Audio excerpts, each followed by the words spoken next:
we have to go ahead. Yep, there we go. Hi, everyone. This is SkyRR and Company. Okay. Um, I guys, introduce yourself real quick, I guess. I'm Sky. I own SkyRR, and I made a bunch of different card games, including expansions for TSSSF, Prance, and an upcoming one which we'll be discussing. Okay, I guess I'll go next. Igor from My Little Ties. I mostly help playtest games and concepts and making things. I'm Joey. I help with playtesting, and I play these games way too much. I'm View. I do art, but not for these games. Hi guys, I'm Laura. I go by RebelATS. Corey's Corner. I do a lot of playtesting for the Prance game and have been in the tournaments. I think that's everyone present, right? I think so. If anyone's not present, let us be known right now. Alright, so, a lot of people just said that you do a lot of playtesting, and that's kind of number one that we're going to dive right into with making your own card game, and basically how important it is to keep playtesting and trying out different things until you hammer down the rules. For that, I have this lovely file right here called Early Planning in Pony Fight. Oh boy. And we're going to look at is this screen right here, which probably doesn't make much sense to most people. This is from a game that I've not yet made yet, that was originally going to be called Tank Fight, and didn't have anything to do with ponies. And it was a original thing made up while driving one day, I think it was. It just kind of popped in my head. And all this stuff is just planning for me to understand the different names of things, their power level, and the colors were all color-coded to, I think, this sheet right here. There it is. That sheet, which tells you what all those abilities do. It, Fancy. What was that? It looks pretty fancy. It was pretty fancy, and if you remember at HarmonyCon, was it HarmonyCon? It I had think to be so, at yes. HarmonyCon, because the last Nightmare Nights was when Prance was. So at HarmonyCon, we actually playtested a physical deck of this. It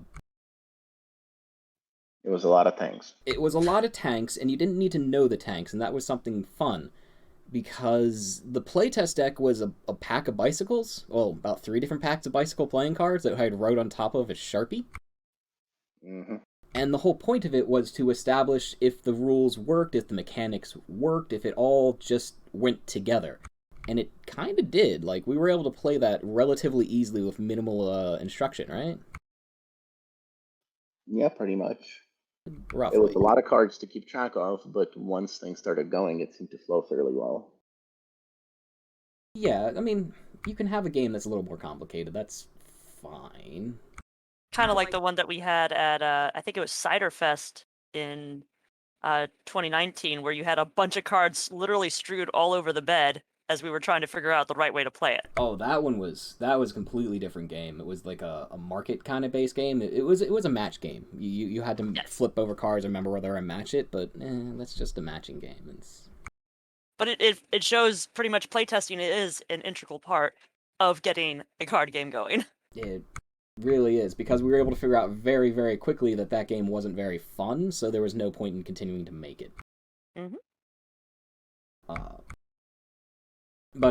This game, this pony fight game, which is now what its working title is, was originally going to be all those little tanks and stuff, and we tried prototyping a tank drawing right here. It's a little tiger from World War II, and it looks like a tank, you know, it's cute, but it wasn't quite what we were looking for. So we ended up kind of scrapping the whole tank fight idea because no one was able to draw tanks. That would have been a problem. It's a slight problem is if your artistic style doesn't quite hit what you're trying to go for with the game. And Prance itself is a fairly cute looking game. This was not supposed to be cute looking, and well, that's just a cute little tank. It's adorable though. So we quickly then tried to move to future vehicles and stuff. So we looked at buses and tried making one to like a. There you go. It also came out cute, unfortunately. Which, again, doesn't really help with the whole system now, does it? I mean, that's pretty hilarious. I mean, it's an adorable bus with a gun on it, apparently, and as you do. So we also skipped that as well and just went on to a pony fight thing. But I guess we could also just real quick talk about Prance, because it seems to be what most people know from this, right? That's more than likely true, and I'm sure people are curious about how the game came about. All right, well, let's see. Who was actually present for that first round of Prance ever? I don't think you were. Were you, Rebel? Yeah, I was. I've been You were fighting with you almost since the beginning. you were present at the glass table at Nightmare Nights Dallas? It wasn't at Nightmare Nights. It was the one right after.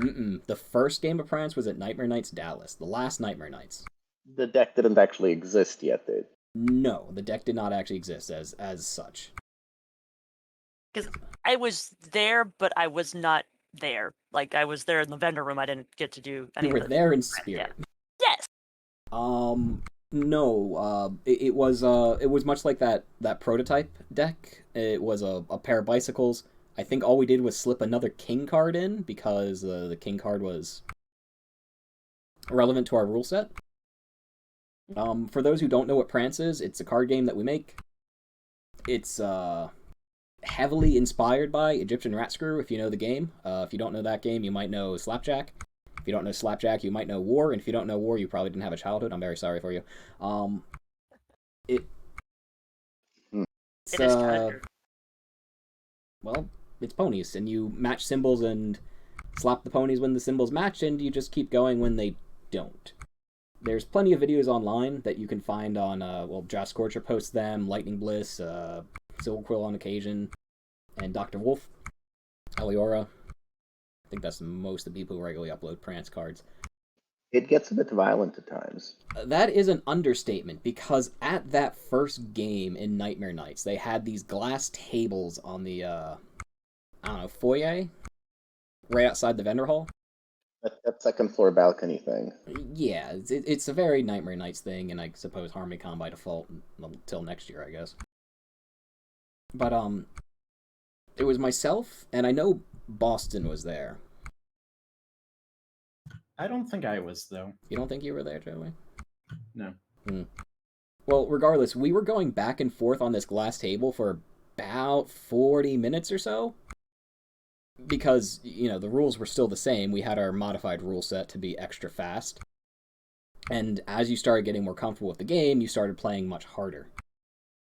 Yes, that's a great video, Prance, actually. I know that one just by the link. And, we were starting to break the table a little bit. We stopped when I could have sworn it was Dusty Cat. I'm almost like 100% it's Dusty Cat. Walked up, recognized what we were playing, and instantly tried to join in. So, after that, we're like, okay, we're gonna just make Prance as it is, and we kind of did. Honestly, the most impressive thing was probably that the glass table survived. It wasn't transparent after we were done with it. Debatable. We did not actually break the table, at least to the point where we were ever told that we shouldn't have done it, so... But it's also the reason why you have this rule that if you're wearing jewelry, please remove it. Oh, that's actually not to save the table, that's to save the other player's hands. Well, yes, but, I mean, we learned of that along the way. I don't know if I would necessarily disqualify breaking the table as, like, an end to Prance. If you break it, then I guess the game's over. That might need to be an actual codified rule. I don't want to put it in the rules because then people are going to try to, like, stress it, Make a rule that if the table breaks, whoever has to pay for the table is the one who won that slap. Just the slap and not the game? Oh, yeah. Because that's a thing that happens with Prance a lot. Two people almost slap the deck at the same time and then start arguing about who actually won that particular round. Well, regardless, we, after that round and understanding that it was something that we wanted, we quickly set to work making all the Prance cards that you're going to be seeing in a short line if you're watching the stream there. Yeah, see, that's exactly why we can't put the table breaking rule in game, because people are going to start purposely trying to break the table if they don't want to lose. And we should not condone that. No, table breaking's bad. I mean, it might be really impressive to see, though, depending on the table. I'm not gonna lie, I kind of want to see someone break a table during Prance now, but I also kind of want to be playing that game too, you know? It would most likely be one against you and me, and maybe Joey. even Rocker. Boston. Yeah. Yes. You tournament types. Yes. The game itself was made over, what was it? Between Nightmare Nights Dallas and the PonyCon in New Jersey, which I think was in like March. 18? The winter one in Jersey City. Yeah, it was still early enough that it was cold and the trees didn't have leaves on it. So in that time period, Jersey Shore. Sorry. What was Yes. that? On Jersey Shore. On the Jersey Shore. What an interesting con. And yeah, the whole game was made that quickly. There was no Kickstarter or anything. It was just very confident in the game we had made and how well it had been received.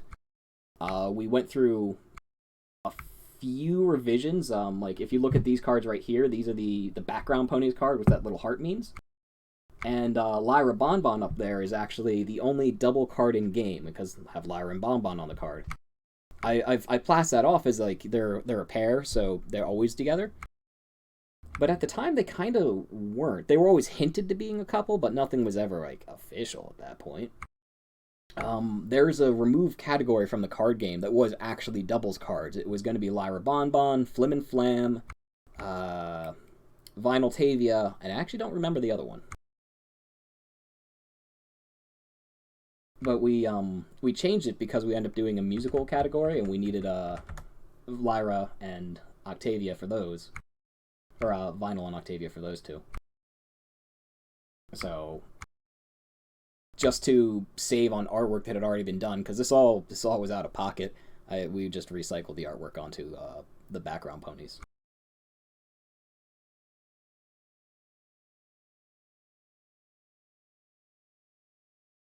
Of course, we have OCs as well, because everybody loves their OCs in game, right?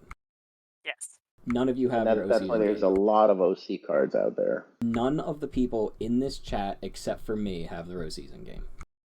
Working on it. Nope. These are the people who play Prance at a tournament level. And this game is played at a tournament level, by the way. There's actually that now. Depending on the con you go to, you can actually get a chance to win. Oh, let me get the thing that'll make Rebel. A really fancy deck, right? The really, really fancy deck, because there you go. Look at that fancy deck in the worn out box. This is the tournament deck. You win this if you win Prance tournaments. Rebel. Insert grumble. No. I'm genuinely curious because I've only ever refereed tournaments. Obviously, it would be a little unfair if I played in them. What is it like participating in a Prance tournament? It's exhilarating. I've done the one that was at BronyCon, and it was very well done, very well organized. Like, you have tables with set amount of people. You have a flag so that you do have a chance to, even if you lose, you have a chance to come back in if you can.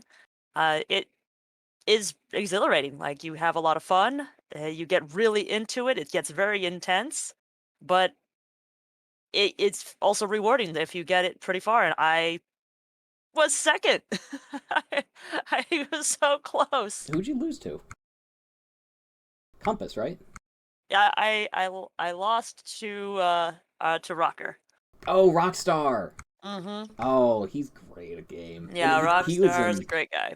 He was in full makeup too and everything with the rave going below him. Yep. If only the need for the rave was greater, I would have won. It was pressuring him. It really was. Joey, you've won a tournament, haven't you? That is correct. Which one? It was one of the smaller tournaments, I think. It was only 2 stages. First stage was pretty fun. I think most of the people playing that at least had some experience with the game. Then second round, I want to say it was just me and Compass. There may have been a third person who got out pretty quickly. But yeah, that one was a fun tournament. It went by a bit quicker than I imagined because playing at VonyCon, there's more people involved. The tournaments take a lot longer, but at Ciderfest, I want to say maybe it was like 10 or 12 participants total. Well, hopefully if we do more tournaments in the future, they'll be a bit more sanctioned by the convention, and it'll be a little bit more oddie there. Yep. But the whole point of all this, the fact that we can even go to tournaments, that there's even like a tournament deck with fancy gold edges that Rebel can't have, is that... Sad panda. It's that this is a very tight focused game. It has been played a lot before it was even a in-production game, so we knew the mechanics, the rules, everything down, just solid. You don't want to get invested in the story or the artwork. The number one thing when making a game is mechanics. How does it play? Is it fun to play? Is it quick to pick up? Do you want it to be quick to pick up? Well, usually. Are there any like exploit strategies that you want to nix ahead of time that will make it not fun for anyone not using them? Exactly, because if There you... are. Wait, there are? Yeah, that one guy who would always slap right after an alicon, no matter if it's a valid slap or not. No. That is a strategy to play Prance, absolutely. However, it's not banned in tournament, and if you're playing against someone who knows what they're doing, they're gonna beat you. That's like a rookie crusher strategy. It doesn't work against actual players. It wouldn't work against you, Joey. So I'm sure there's a word for that, something that's like a one trick like that. Yeah, that's just like a single move. But if there's a strategy that you can keep repeating every single turn that blocks other people and just makes it not fun, you want to be able to catch that in playtesting. Yes, something that actually did come up after the game had released was people who play very slow and would actually like purposely block the card, because the game is a visual game. You need to see the cards being played. Everyone needs a fair chance. And they would play it in a way that their hand would block the card from about two of the other participants. And ever since then, we've been trying to enforce a flip more that you actually showed me, Igor. It's like the way that people flip in magic tricks, you know, from the card down. Yeah, hold the cards in like a dealer hand position and you just flip over and plays down. Correct. There's still nothing in the official rules about saying how to play the cards, but when you get to a tournament level and there's actual referees watching, they will enforce you to play with that dealer style. Yeah, one of the things I see a lot of newer players doing too is they flip the card slowly and they flip it overhand so that they actually have a good second to look at the card before anyone else can see it, just because of how they're flipping it. And that's something I always shoot down if I'm refereeing a round, because that's an unfair advantage. Don't know if they can slap or not before anyone else even sees the card. Mm-hmm. But it's something that never came up in playtesting because we all play very quick, and we kind of caught on to the rules very quick. They're easy to know and take a while to master, but they're still easy to get to.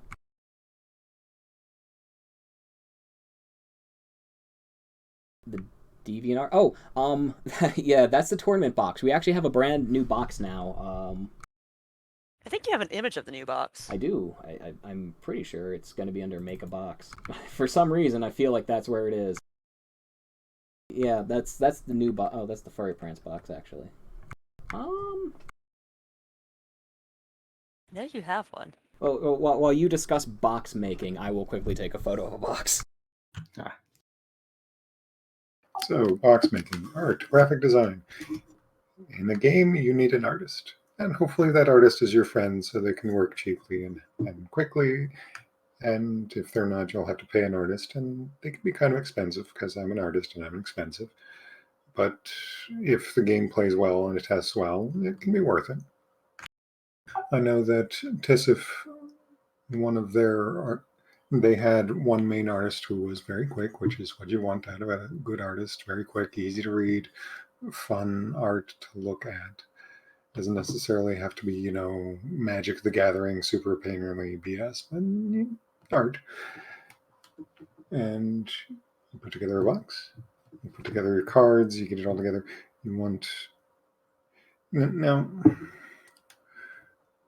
when you're making a game, how you figure out where the money goes is up to you and your organization. Prance is Sky's. Sky owns Prance. Great. So he pays his artists, he pays his people, and then he doesn't have to worry about, well, I own this, well, I own this one. You want agreements ahead of time of who has what. That is very important. And visually, in general, a box needs to catch the eye really well. That's what helps sell your game. Here's the new box, by the way. You can see, one, we have updated the side. The DeviantArt isn't even listed anymore because I just don't really use it. Just a second, Silent. I'll actually answer your question. Just, there's the new one. It's no longer white. The old box used to be white, as you saw in the one photo. It was a little boring. The font was Action Jackson, I believe, and that's a licensed font, so we did actually have you had to pay to use that. And it was fine for when we started, but it needed updated, and now we have this nice gradient box. It's going to be the look that we have on all our games going forward, at least Prance games. And if you look at the final box for Furry Prance, that's just the artwork file, but it has that same sort of gradient, the same sort of font. It's going to be consistent, because we are actually doing a third deck of Prance, and possibly leading a fourth one as well, but more on those later.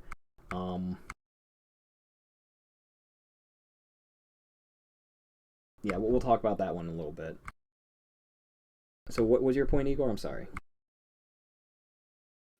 Oh, no, just talking about that a deck has to catch the eye and be instantly recognizable as what it is, because that's how one of the main ways you sell games is people see the deck, they should know what it is as soon as they see it, or be quickly able to find out.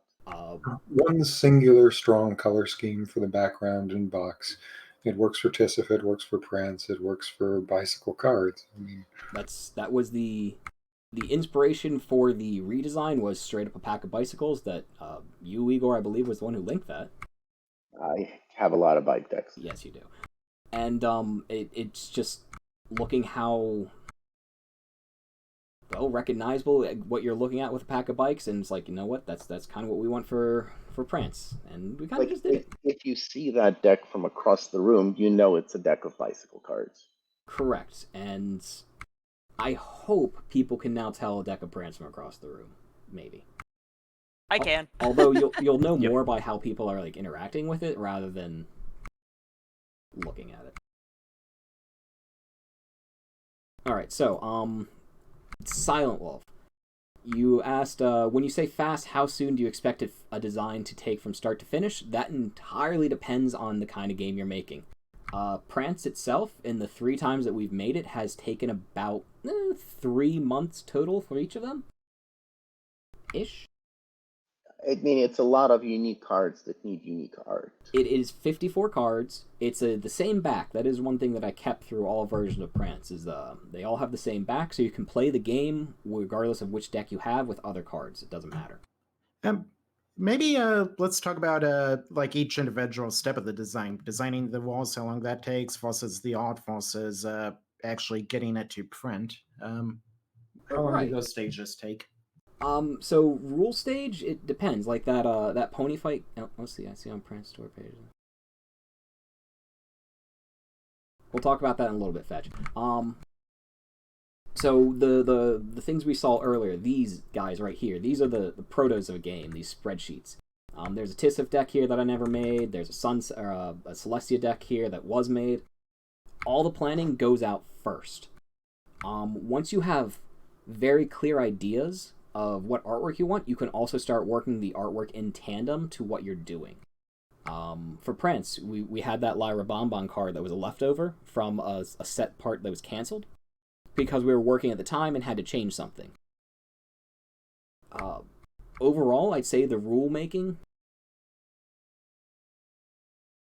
again, it depends on the simplicity of your game or the complexity of it. We usually don't spend more than a month on actual rules, though.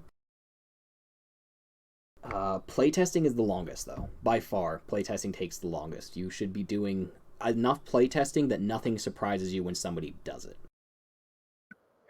And that's fine-tuning of the rules and making sure things are simple and easy to understand, as well as fun. Correct. But while you are playtesting those rules, you can have artwork being made. And the same can be said for any sort of game development, really, is that they're always working on assets, and things just happen to change. And if they change, then, well, you just need to either reapply the artwork you've done, or you might just need to scrap something. It just happens like that. That happened in Furry Prance, actually, and we did dragons as the alicorn equivalent in Furry Prance. They were originally quadruped, like walking around on all fours. We're like, well, it's supposed to be Furry Prance, so it doesn't make sense to have them on four, so we changed the artwork on the cards to be bipedal. And the artwork for those cards, because only one was done that was quadruped, became one of the backer cards for the Kickstarter.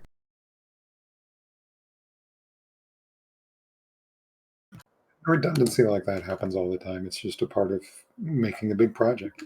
It happens. And you really shouldn't grow so attached to something that you change your game just because you really like how something looked. You should always think of the functionality of what you're doing over the aesthetics. That's my opinion on that one for card game development. I don't know about others. It is important to be adaptable. And Person who really likes aesthetics, it is important to sometimes throw away aesthetics. Actual production of the game, once the art is done, art obviously depends on the artist. Like, Silent, you are a relatively quick artist. Okay, we're gonna probably ask the BABSCon people to delete that comment because nope. It's one of those. It's one of those. They're all over Twitch. They're everywhere. Yay, a spam bot. Yay, spam bot. But it depends on how fast of an artist you are. All the Prance artwork, at least the front artwork on the furry and the pony decks, were done by Blue Kite Falls. She's a very quick artist, but it's still a lot of artwork. So at least 54 days, because 54 cards, but a lot longer because burnout and stuff like that. Yeah, you Do can't not have burn your out your artists. TSSSF, on the other hand, like if I look at the Sunbug set right here, there's actually an artist here, attributes.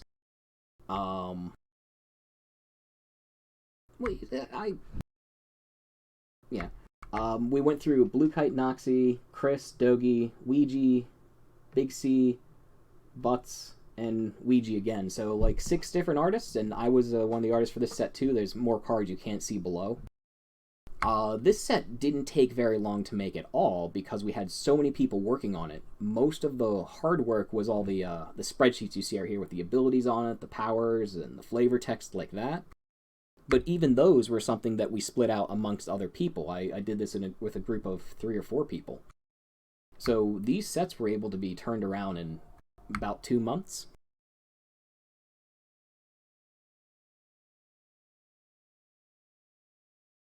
As for production itself, I will happily share with you the place I get these made, because, well, it's no secret. It's from a website called MakePlayingCards.com. If you look at Google for like how to make playing cards, they're usually the first result. Exactly. Something about that name, They were clever people, they were. But, Very on the nose. Yes. Now, that being said, if you were to order from Make Playing Cards, you would be paying more than if I were to order from Make Playing Cards because I have the gold status with them, because I spend so much money there. They love me.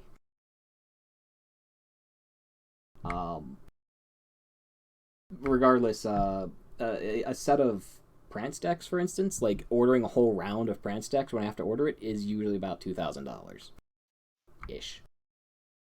But I get it in about 3 weeks. And that's not bad timing for international orders. And that's already like with the boxes and everything? That's with the boxes, they're wrapped up in plastic and everything. They even have rule sheets in them. This time. Yeah. So, I guess if you have a fast artist, if you order from a company like Make Playing Cards, and you already have a pretty good idea of what the rules are going to be, you can expect a game to be turned around in about 2 to 3 months, I guess. Yeah. It sounds like a long time, but it's not. And again, you want playtesting. You want to make sure people are having fun with it. You want to make sure it's a unique enough game that people were interested in it. This is actually It an order being fun sheet. is very important. I don't think even you guys have seen this. This is literally an order sheet. Yeah. It's so I don't forget anything when I'm ordering stuff.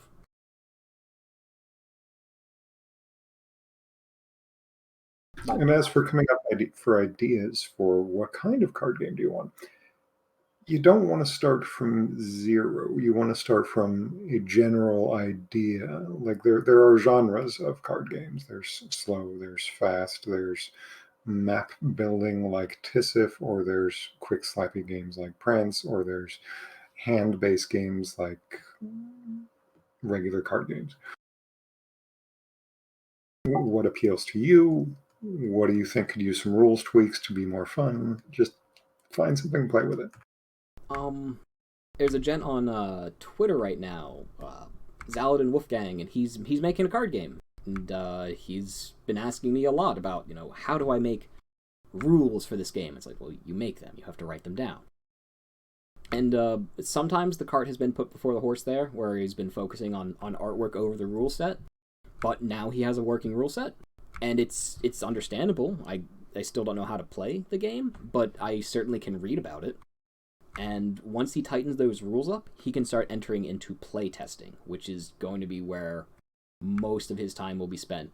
Even if he's still making the artwork in the meantime, that's fine. Again, most of my games are done with Sharpies and bicycle playing cards. And this is what the cards look like when they arrive, by the way. It's a bunch of boxes. Yay, card boxes. Lots of boxes. Lots of boxes. We were actually in Japan when these arrived, and my family drove over and got them off my doorstep and shoved them in my car for me.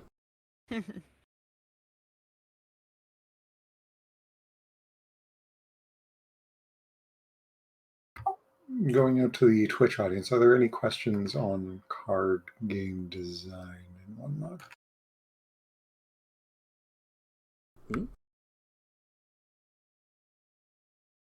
Many packages. No, so when you were saying you need to have an idea of what you want to do and kind of run with it, for a while, what I was planning was making an entire, an expansion of Mecha into Prance. And right here we have the, want to back up. We good here? Yeah, we're good. We're going to do these little chibi robots. They're Transformers. Everybody loves Transformers. Hasbro at least seems to be not minding Transformers and crossing them over with ponies, so they're good enough for me.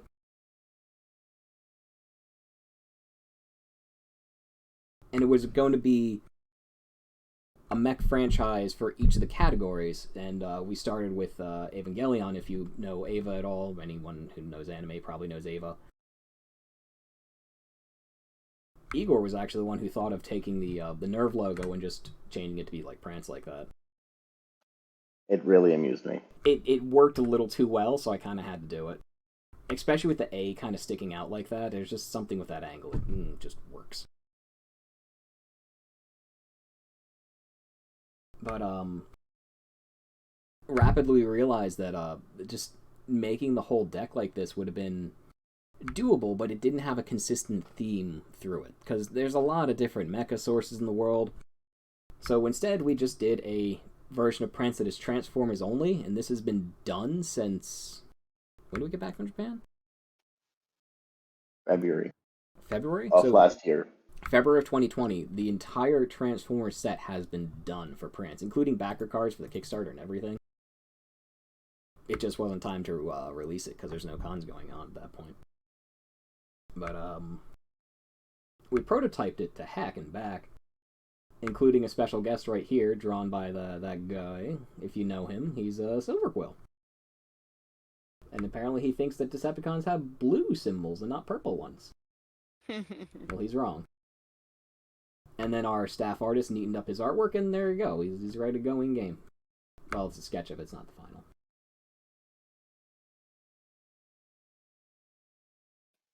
OCs everywhere.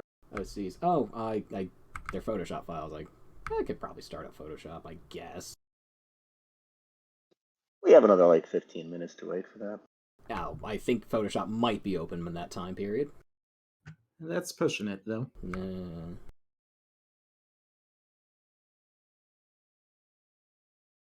But yeah, that.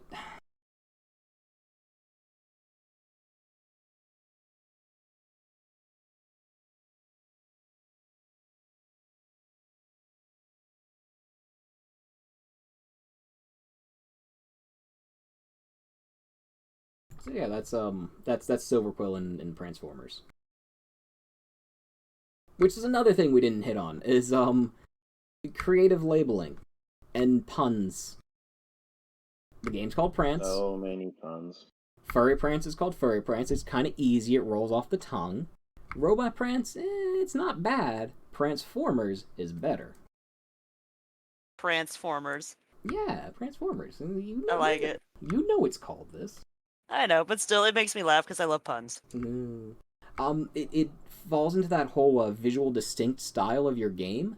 You want everything to be distinct in a way that people understand what you're talking about on first thing. So there's now going to be 3 different versions of Prance, but you know exactly which one it is just by how people describe it. One second, there's a cat on my way.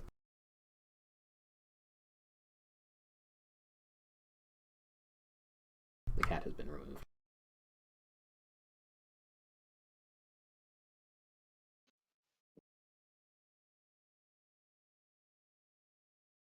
Alright, I'd also like to go back to Pony Fight really quick, because this is the game that we're now currently working on, and it's going to be completely different from Prance, whereas Prance is a fast, high-action game with slapping each other with his hands. And Pony Fight's going to be more like, I don't know, poker, I guess? Actually, Prance does have a lot of mental element to it, too, doesn't it? There's memorization, And slapping. but you don't have to do it. You kind of have to do it.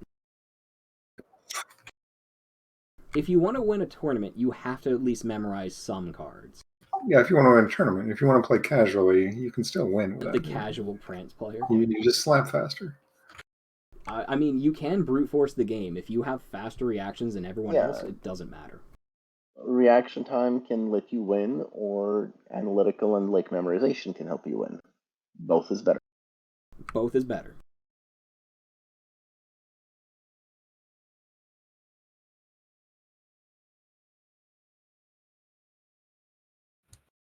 Where, well, Pony Fight wouldn't have the physical element of reaction time and timing.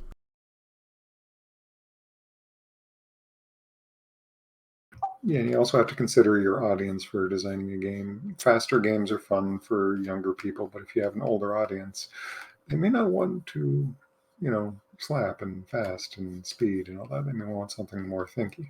Well, you say that, but like for Prance at least, the best players are in their 30s or going on 40. That's not old. It's older for most bronies. But there are some situations where you don't want to be playing a loud game that involves slapping tables. I suppose. You also have to consider portability for designing a game. Oh my god. TSSSF needs a very large table space. Prance does not. Both just are a deck of cards, which is nice and easy and portable and takeable to places. If it's more of a board gamey thing, it may not be as portable.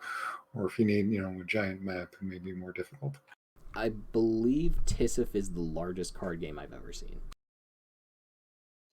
It's just because it grows exponentially the longer the game continues.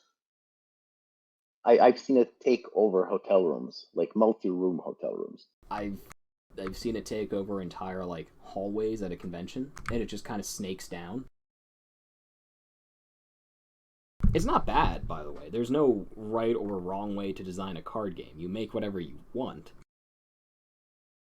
But it is something... What people are interested in, on the other hand, is a matter of playtesting with not just friends and relatives, but random people. See what con-goers think. See if people are engaged by it, or if they just kind of walk away. Well, I was going to say more from a functionality point of view. It doesn't hurt to consider it when you're making a game. That matching game that we were making. The only reason that I'm not continuing with it is that it took way too long to set up, and it took way too much space to play. You had to clear off an entire bed for that. It was too big of a game and too slow for what I wanted. Doesn't mean it wasn't fun. And that's the worst of it. Sometimes you're playtesting something and it's really fun, but it takes like 6 hours to learn, an hour and a half to set up, and it's like, I don't want to do this every time.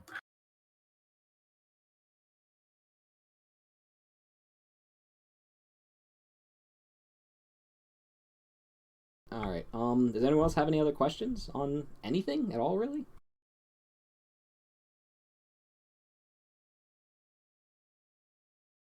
What about Kickstarter? Should we start talk about that? I can talk about Kickstarter while anyone in the audience wishes to type it. Is anybody checking the Lunar Hall Discord as well? See if anyone's asking questions there. We're good there. Okay.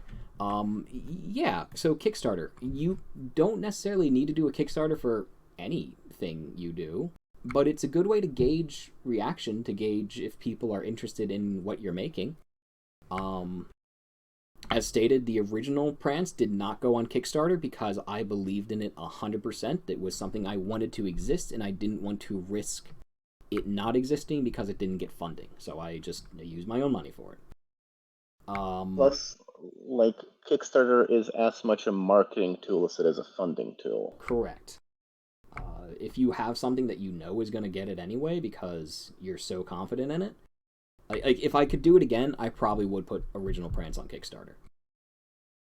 Because it would be getting out there more, but at the same time, I had no social media presence. I had only conventions, so maybe it wouldn't have helped me that much. Furry Prance went on Kickstarter, though. Bramble Shadow asks, how do you deal with hand distance to the cards for slapping purposes? Hand distance to the cards? Oh, when it's actually written in the rules is that the deck of cards that you put into is equidistant from all players. So it's dependent on the table you're playing it on, and it all just kind of works. You'll find a comfortable distance, and that's what you all use. If you're on a table surface that doesn't let you do that, you just switch tables. Mm-hmm. And also, Prance is more intended for smaller groups, like between 2 and 6 players. I've seen like up to 20 people playing TSSSF, but that would not work for Prance. No. But yeah, and it also is dynamic because you will drop players as you play Prance, and you can potentially gain them back in. I have the rule sheet right here. Let me look. Or like someone random can show up, watch the game for a while, and jump in. They really can. Yeah, Prance is not considered over until somebody has all of the cards. Anyone can just join in by slapping in as they come along, unless it's tournament play. There's a few rules there to prevent that. I actually took it out of the furry rules, but it does say usually that it should be equal between players. It just seemed like something that kind of natural, so it was redundant to say.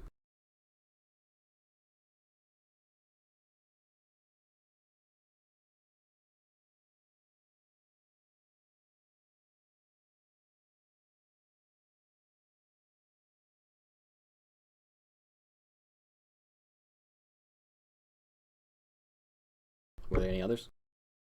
I don't see any of it here. We're good. What art programs are you using? I have that as somebody asking. Photoshop, we actually use two. We use Clip for drawing and everything, and Photoshop for the alignment of everything and just making it all work. The actual process of making a card is really weird. Go to the Prance folder here for a second, and let's see, get the... There, so here. This is kind of what they look like before they're done. It's just this simple. There's no bleed edges or anything. You have to put a bleed on. A bleed makes it so when the cards are cut out, because they're not printed individually, they're printed on a large piece of paper, which then has a die rolled over top of it. The bleed will make it so if they aren't aligned perfectly, you get a little bit of wiggle room and it's still the right color. It doesn't have like an ugly white line on it. I have to first go to the conversion folder right here, which has the rules for Prance in French and German as well. Don't ask me why, because I do them. It's an international game. So there you go. There's Prance in German, as translated by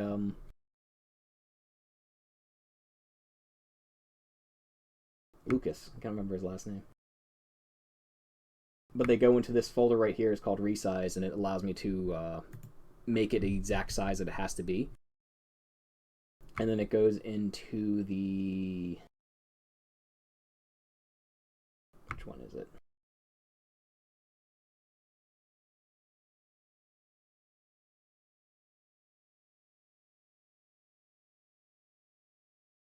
My own system, and I don't even know it anymore. Here we go. Prance Resize Bleed. There's an add bleed folder or file right here, where it actually has it just lined up perfectly, and I add the bleed to that. It's convoluted and complicated, but it ensures that they're all exactly the same.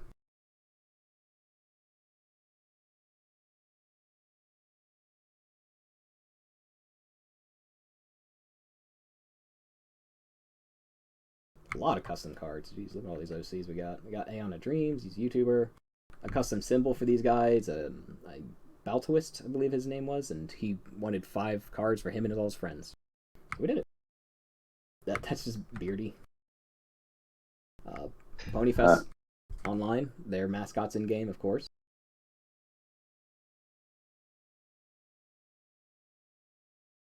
A lot of cards. There's like lots of mascots of conventions, even cons that aren't around anymore, right?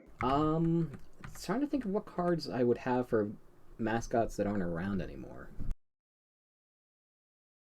If only I had a large file that had every single Prance card in it and I can look.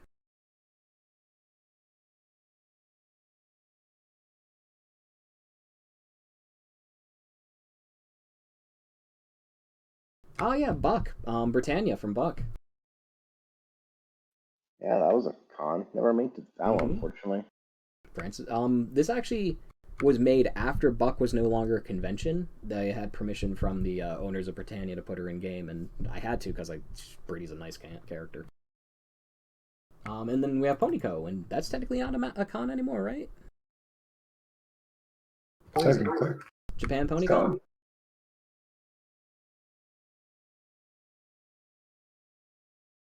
I don't remember. That's Japan PonyCon. Yeah, that's Ponyco. Japan. Does it still happen, though? No. I don't know. Yeah, we have Everfree Northwest. We have BabsCon, of course. It's BabsCon. Ciderfest, Winnie City, Ponyfest Online.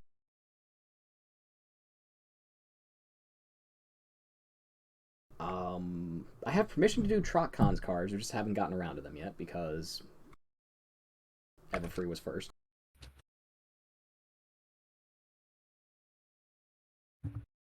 Because we never got one for High Roller.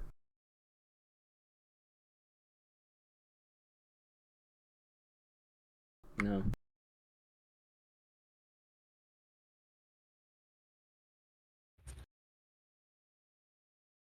Oh, well, here's a quick one. Something that you can also do in your games easily is incorporate things you like. I know that's like kind of obvious, but here's a great example of how to do it. These are the Parasprites in Prance. And all the Parasprites actually have names. If you can tell just by the colors, it's Inky, Blinky, Pinky, and Sue from Pac-Man. Why? The ghosts of Pac-Man have names. Yes. Miss Pac-Man because Clyde, original Pac-Man. Clyde. Nerd thing.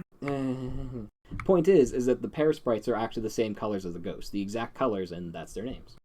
But yeah, Clyde is a name from the original Pac-Man, though. So. Yes, I'm sorry. It's Sue Miss Pac-Man. And I can't re-emphasize that point enough. You do want to have fun designing the game, because the more fun you put into it, the more fun people are going to get out of it. The more little things and big things and stuff that are interesting and neat and show aspects of your personality and the game has a personality as a whole. It really helps. This is a furry Prance card, and this is Leon Kennedy from Resident Evil. Except it's Leon Kennedy because he's a kitty. We got David Bowie as an owl from Labyrinth, which is why he's holding the orb. And Tim Curry from Valiant.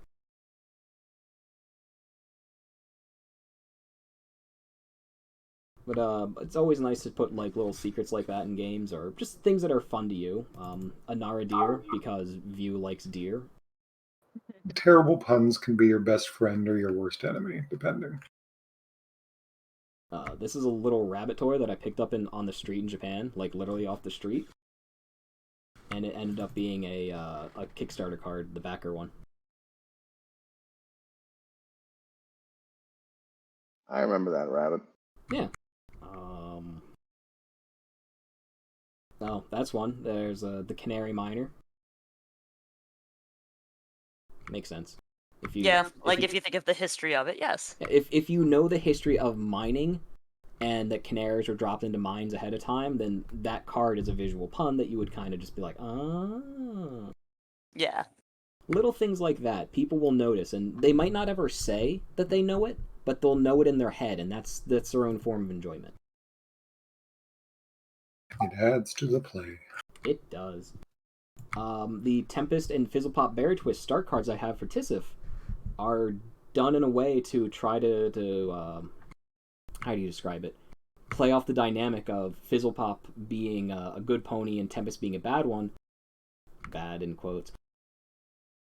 But it's obviously, you see when you ship her with Twilight, it flips it over and becomes Fizzlepop. If you remove Twilight, it goes back being Tempest. It's just it's a play on how it actually worked in the movie and trying to incorporate that into a card game mechanic.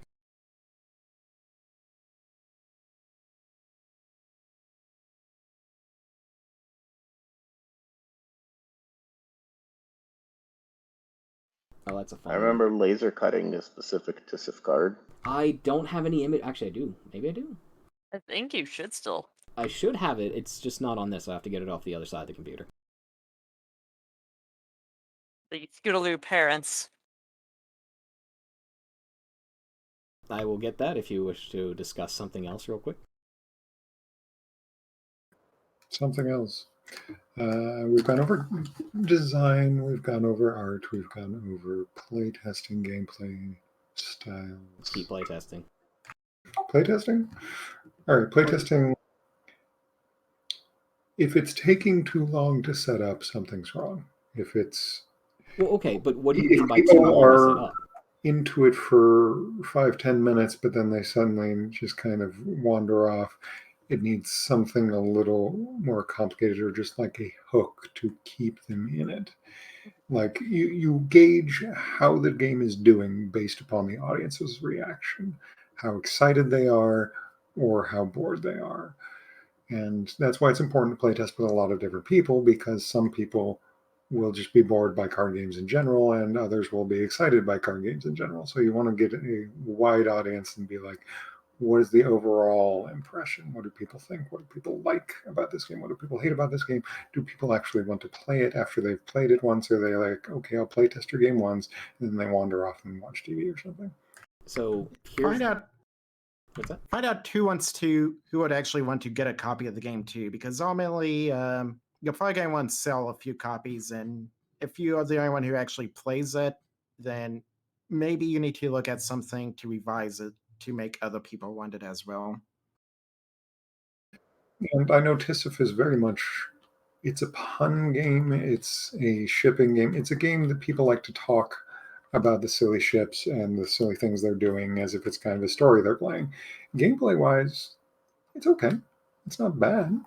I enjoy TSSSF. It's amazing. And your game doesn't have to be amazing. It doesn't have to be the next, whatever the big card games are. I don't know. It just has to be fun. Like, it has to be something that is enjoyable and replayable. Fun is very important. So, speaking of fun with your cards, Igor, this is the card that you were talking about, Scootaloo's parents. Yep. I laser cut a bunch of those. Well, this is what the card looks like before you get your hands on it. I can't remember what year we made this. It was... Nightmare Nights was still a thing. So 2017. At least 2017. But what you would do then is take and do that. And you'll notice that one of the parents is a Earth Pony, another one's a Pegasus. Back in 2017, we called what her parents would be. And then this would be the end result, is a card that those pop right out.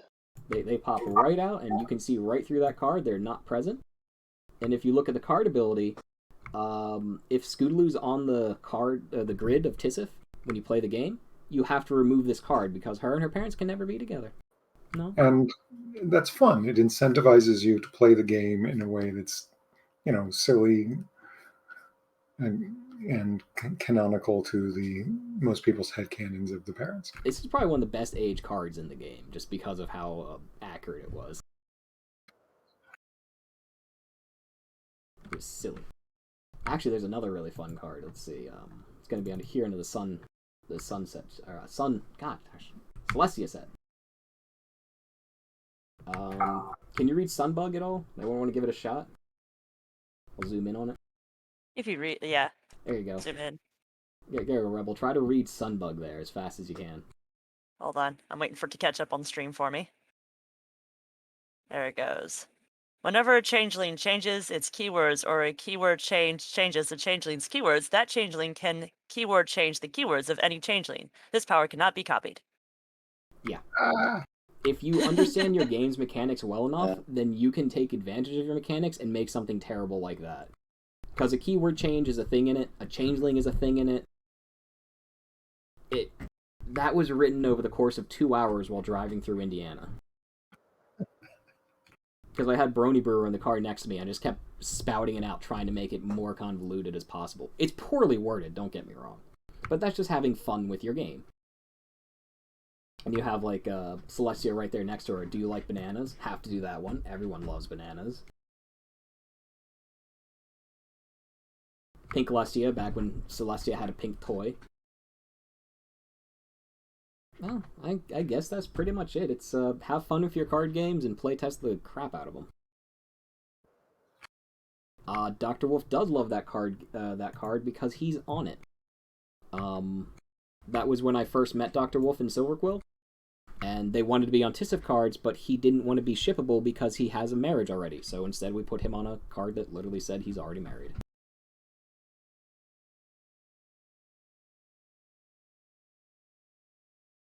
Anyone else have any questions? Anything at all? I'd like to reemphasize playtest, playtest, playtest. Yes, definitely. It doesn't hurt to playtest one more time. Mm-hmm. Oh, in that case, I will end this with a preview of the card artwork for the Pony Fight game coming up. And here you go. It's an undead archer. Have fun with that. It's gonna be an interesting game whenever we get around to making it, which is not now. Well, thanks for stopping by, I guess. Yeah, thanks for joining us, guys. This was a fun panel. Hopefully everyone enjoyed it. Thank you. Feel free to talk to me on Discord if you have any questions in the follow-up or wish to purchase Prance, cough, cough. But other than that, thanks.